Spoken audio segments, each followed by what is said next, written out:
Well, guys, Stephen A. Smith has gone and done it again. Let's go ahead and talk about it on the replay. The coach with Fast News, one mic.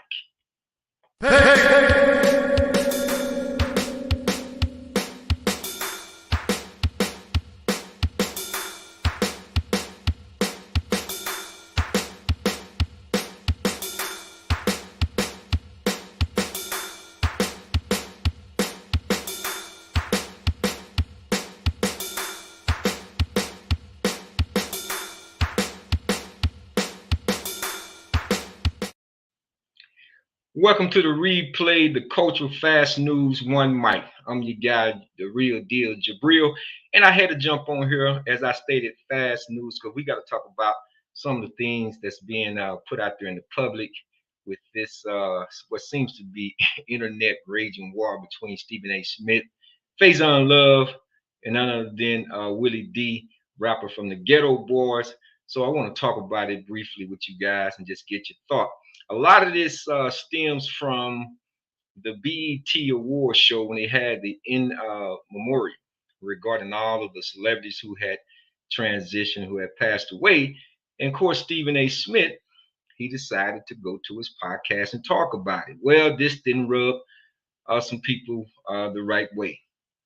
And specifically, we're talking about Willie D and Faison. Many of you are already aware, may have even seen the videos, and may even be talking about it. But I wanted to jump on the replay, so don't adjust your your viewing. This is the replay, Fast News, one mic. My guys, TJ Action Jackson and Daryl Alexander the Great, are still a part of this platform, the Replay Sports Culture Show. But sometimes we got to jump on this thing in real time. So a lot has been said, this past week and a half with this BET thing. And for some of you who have been under the rock, maybe may not be aware of what's really happening, what's really going on. I'm gonna play a couple of videos for you guys and kind of get you caught up. This is based on the showing of O.J. Simpson. And when I do this, first and foremost, I'm gonna show what TMZ had to say, and then I'll make my comments. But y'all check this out.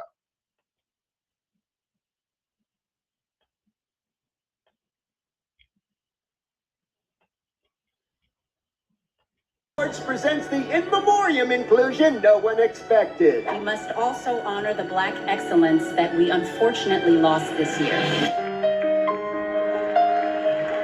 Well, that fits about as well as a bloody glove. And the families of Nicole Brown Simpson and Ron Goldman aren't happy. During any award show, they always have like an in memoriam segment where they feature and highlight people that have passed away. A lot of people were surprised to see O.J. Simpson as one of the people highlighted. Pretty sure even O.J. would be like, really? So I spoke to Fred Goldman, Ron's dad, and also Tanya Brown, Nicole's sister. They thought it was disgusting that they highlighted an abuser, a murderer. They both said that the BET Awards should apologize. So, should O.J. have been included? Okay, before I actually give my personal comments regarding TMZ and the young lady speaking in regards to O.J. Simpson being included in the in memoriam, again, regarding the celebrities who have recently passed away, I want to show the video that got the internet going with Stephen A. Smith, Faison Love, and Willie D. So let's start with Stephen A. Smith first. Jones, how about those great actors and the great work that they did? Why would I want that? Faison, God forbid, what if you passed away? Do I want you mentioned in the same breath as somebody who's widely considered to be an individual that got away with double murder? I didn't sit up there and say crucify the man. I didn't say talk about him like he's garbage. I didn't say any of those things. What I said is he doesn't need to be honored. He doesn't need to be mentioned in memoriam with other people who weren't accused of what he was accused of. And for that, I'm getting all of that. And on top of it all, where do they find you? Where do they make you? So now my blackness comes into play. So let me get this straight. I'm a sellout. I'm a no good you know what. But the dude that was accused of double murder, which by the way, wasn't my major point. My major point was he didn't want any association with black people until he was indicted on double murder charges.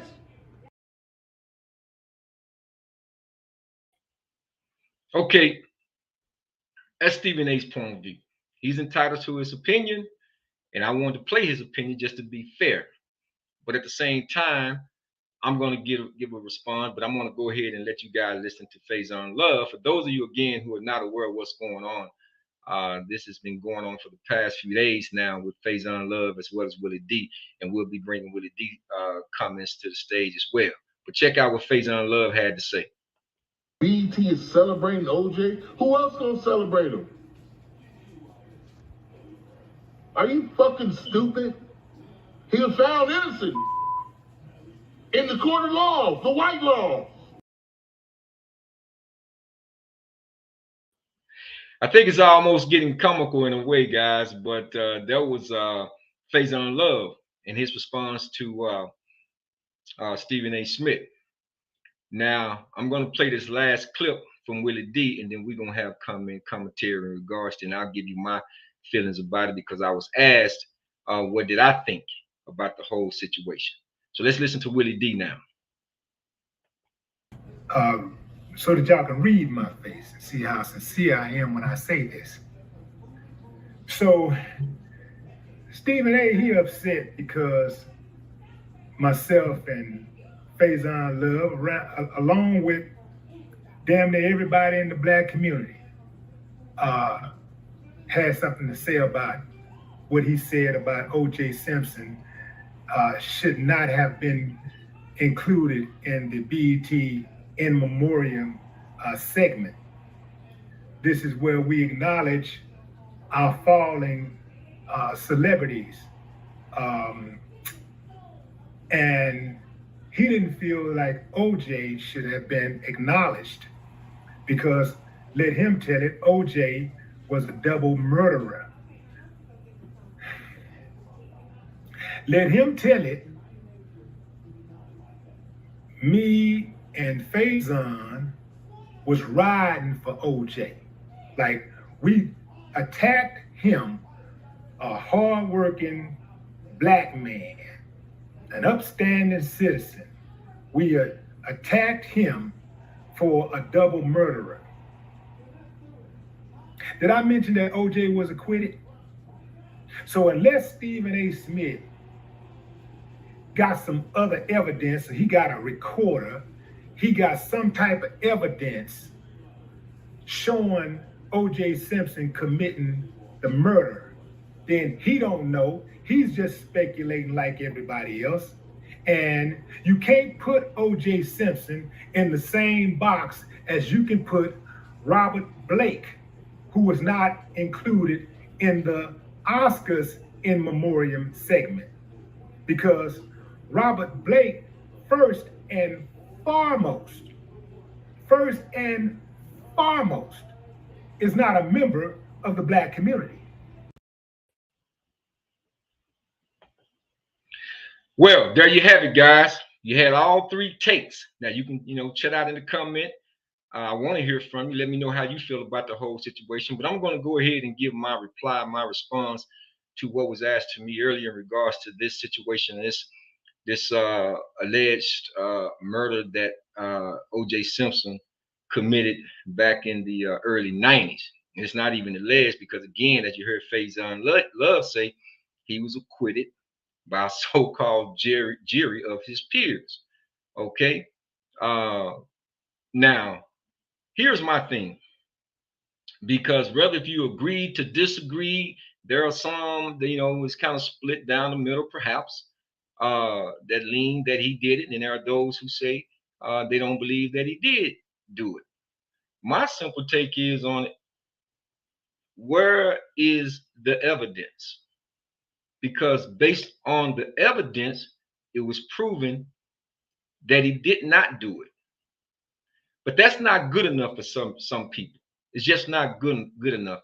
And I do recall, just like yesterday, when the verdict came down, because there was more blacks that was on the jury than any other ethnic race, for the first time, by the way,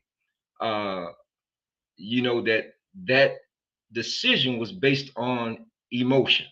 I never forget that. They was talking about those who sat on the jury had to have been very emotional. So this was to really imply that those African Americans who sat on that jury vote or platform didn't have the intelligence or the rationale thinking to come to a clear conclusion, for which they did. Okay, but here's the whole thing that really starts to, I think, create, percolate ill feelings towards those who believe that OJ did it without any evidence now that proved that he did. We have a long history, as we know, of white people lynching, maiming, killing African American people in nighttime as well as the daytime. You know, you would think that some of these murders that has happened to black people in this country would have been something that was like way back in the 17, maybe even 18, early 1900s. But we know just as recently as, Ahmaud Arbery being killed by 3 white men for just out jogging, just getting his exercise on, right? We know about the George Floyds. We know about so many young African American males being shot in their cars by police officers, so-called individuals who sworn to uphold the law in this country. But as Faison said, and I enjoy when he said that they was too busy looking at the man or the black man, if you put that in inverted commas, as opposed to the evidence that they were supposed to have compiled against the man. See, that's been a long-going problem in this country.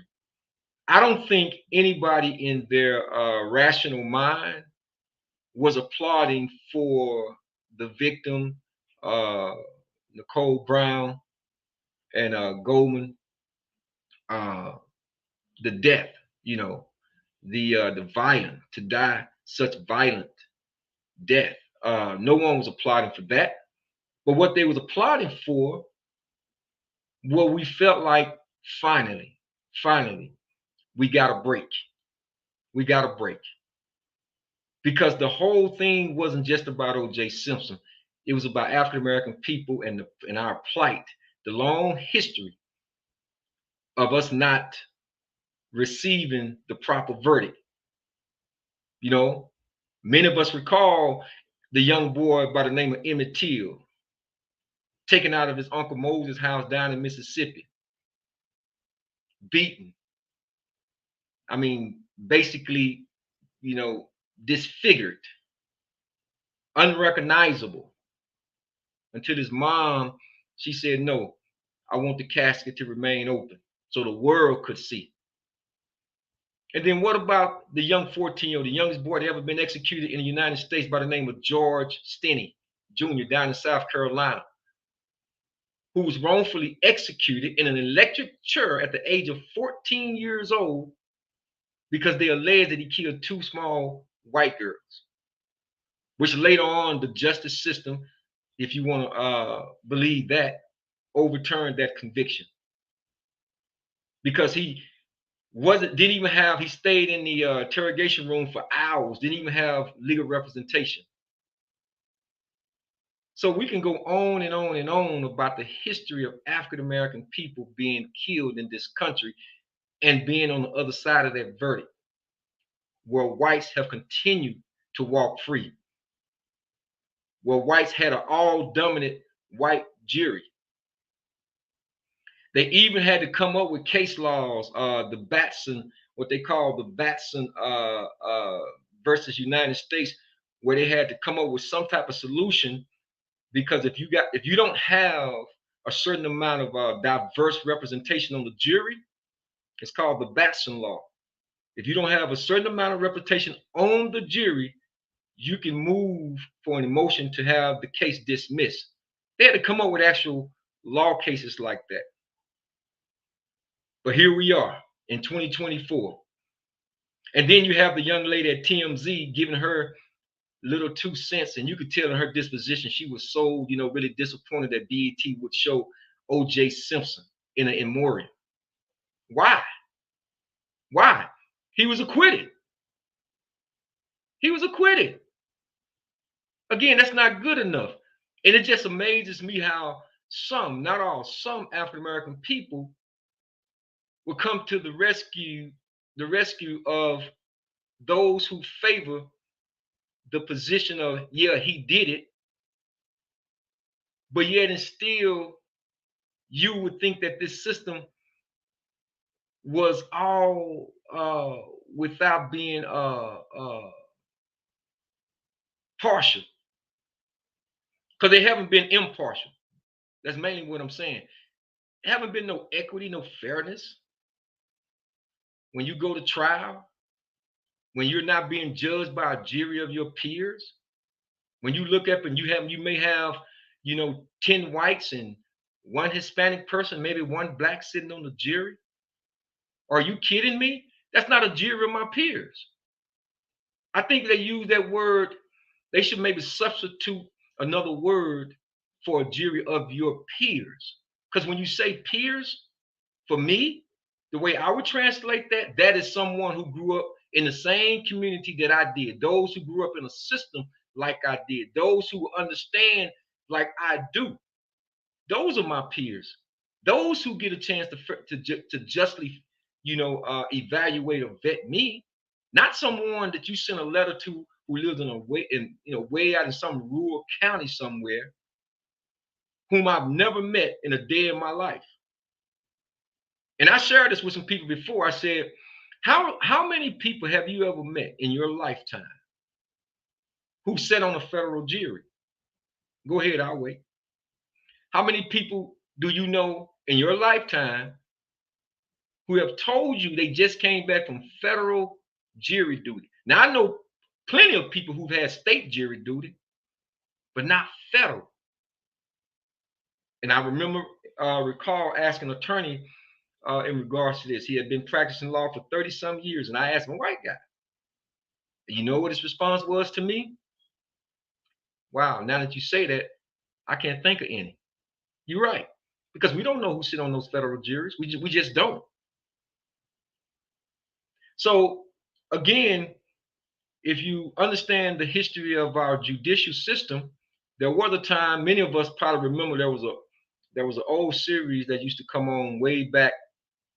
I guess the series probably started in the early 60s, somewhere around there.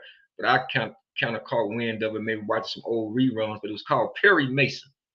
And Perry Mason, if y'all recall, when it used to come on, they used to show the Statue of Liberty, who's supposed to be blind justice. Lady Justice, not Statue of Liberty, but Lady Justice, what they called her.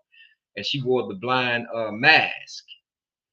Well, have you noticed they don't have that blind justice sitting on the judge's panel any longer? Go into a courtroom, you don't see it anymore. And even then, I used to say, well, she's not blind. She obviously must be peeking under the blindfold when it comes to African American people going to trial. So yes, O.J. Simpson, he represented a long overdue balance of injustice that African American people have been feeling. That's why you saw a jubilation during those times. That's why you saw, African American people embracing one another and clapping and hugging and and singing praises and so forth, because he represented a long history of injustices. Now, we know on the surface, O.J. Simpson and his lifestyle and what he statements that he made, as Stephen A. Smith alluded to, the time when he asked O.J. Simpson if he was black, he said, "No, I'm O.J." But let's put that in the proper context. Because had you asked me this question or made a statement to me, maybe, let's see, around about 35 years ago about being black, or told me that O.J. Simpson said that he wasn't that, I would have had a problem with it. I would have had a problem with it. But not so much today. Because when I start asking the question, black, what is black? What is it? Now, I'm quite sure he didn't see it this way when he said it. I'm quite sure he said it exactly how he meant to say it, that he want to fit in with that, white high society. I think that's how he really took it. But I'm from a new mind, a new consciousness. because I understand language is so important. I understand who gives us that language. As I said, once before, my late great teacher, Imam Warathaddin Muhammad, he talked about this language that white supremacy give us, and we just embrace that language and adopt to it without even asking a question. So when I look at the word black and I look at the word white, if you look at both words starts with a preposition. B/lack, L-A-C-K. B is a play on the word be lacking. And white, W-H-I-T-E, W/HITE, is a play on the word with height. So on one side of the equation, you have with height, which represents superiority.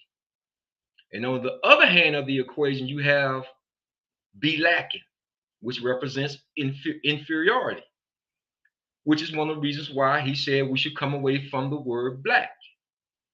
Now, again, I understand it, the wisdom of it on a higher level, because I understand, universally speaking, when you're dealing with scripture, that we're all the human race of people. Yes, we have different cultures. Yes, we have different dress codes, different languages. Yes, we enjoy different music, different foods. But that shouldn't give us a reason to hate one another or to despise one another. It should give us an opportunity to learn each other's differences and each other's cultures. But here's the problem. Here's the overall problem when you think about it. African American people, if you want to use that, or if you want to remain with the language of just saying black people, we've been playing fair. Or as they say, we've been packing fair. We've been packing fair. Many of y'all saw the movie Django, right? He talked about in phrenology how we were subservient because we had 3 lines in the back of our neck, which made us subservient. That's why a lot of people say the black people, the dark brown people on the earth are God's people. Now, again, we've been playing fair, but have the rest of the world been playing fair with us? That's the question. That's the question in and of itself.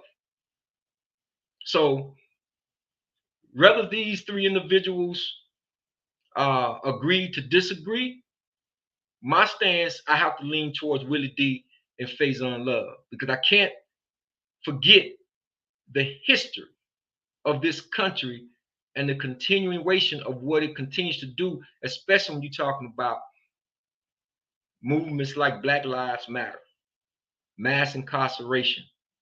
And did you know that African American women are more likely, 6 times more likely to be murdered than the opposite ethnic groups?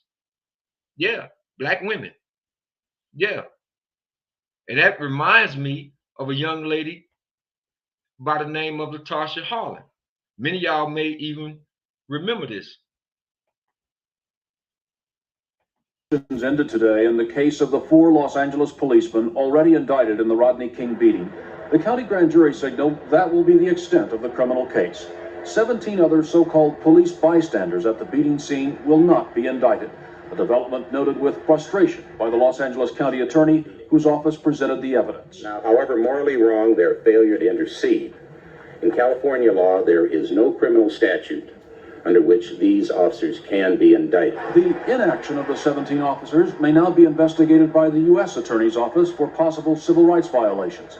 But of greater concern, said the county attorney, are the results of interviews with some of the police bystanders. 1991 in Figueroa and 91st, it was Empire Liquor. I can still see her right there where she dropped that in the front of the camera, from the video. So no, I don't go in there. Security video captured a scuffle between clerk and customer. Sunjadu shot the teen in the back of the head, killing her. Witnesses said Harlan's had cash in her hand. To die with $2 in your hand, that lets you know that she was not that person that the media or whomever say so is what she is. Du was convicted of voluntary manslaughter, but given probation. Then came April 29th, 1992. The not guilty verdicts in the beating of Rodney King. 4 LAPD officers acquitted. Rioters took to the streets. And after years of cultural tensions, half the businesses burned or looted. 2,000 of them were Korean-owned.